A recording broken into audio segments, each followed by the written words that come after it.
இதில் நவக்கிரகங்களை காலை வேளையில் சுற்றலாமா இல்லை சாயந்தரத்தில் சுற்றலாமா அப்படிங்கிறதும், நவக்கிரகங்களுக்கு பார்த்திங்கன்னா காலம் முழுவதுமே அவர்களுக்கு பலன் உண்டு அப்படின்னு சொல்கிறது உண்டு.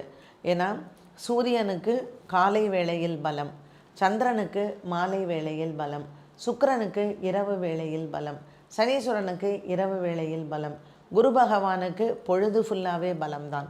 இப்படி நவக்கிரகங்களுக்கு அவங்களினுடைய அந்த காலம் அப்படின்னு சொல்லக்கூடியதில் பலம் இருக்கிறதுனால அவங்க இந்த மாதிரியான நவக்கிரகங்களை காலையிலையும் சுற்றலாம், மாலையிலையும் சுற்றலாம்.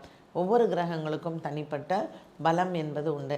பட் எந்த கர்ப்பிணி பெண்ணும் 8 மாதத்திற்கு பிறகு அவங்க நவக்கிரகங்களை வழிபாடு செய்யாமல் இருக்கலாம்.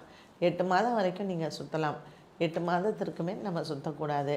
2வது, நவக்கிரகங்களை வணங்கும் பொழுது கீழே விழுந்து நமஸ்காரம் பண்ணுறதோ இல்லை நவக்கிரகங்களுக்கு தேங்காய் உடைச்சி அர்ச்சனை பண்ணுறதோ இதெல்லாம் நம்ம சம்பிரதாயத்தில் கிடையாது.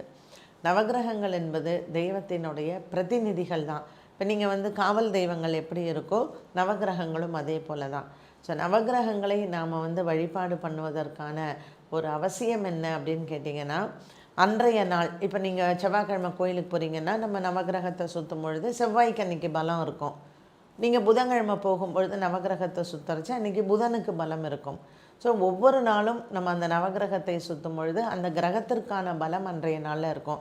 ஸோ நமக்கு அன்றைக்கி ஜென்ம நட்சத்திரமாக இருக்கலாம், இல்லை சந்திராஷ்டமமாக இருக்கலாம், இல்லை அன்றைக்கி ஒரு அஷ்டமி திதியாக இருக்கலாம். ஸோ ஒவ்வொரு நாள் நம்ம நாள் கரணம் திதி நட்சத்திரம் இதெல்லாம் இருக்குது இல்லையா. ஸோ இதில் ஏதாவது ஒன்று நமக்கு சரியில்லாமல் இருக்கும் பொழுது அந்த நவக்கிரகத்தை சுற்றும் பொழுது நமக்கு அது பேலன்ஸ் ஆகும்.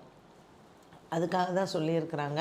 ஸோ நவக்கிரகத்தை சுற்றினால் எனக்கு அதிர்ஷ்டம் வந்துடும், நவக்கிரகத்தில் சுற்றினா எனக்கு பாவம் தீந்துடும் அப்படியெல்லாம் கிடையாது.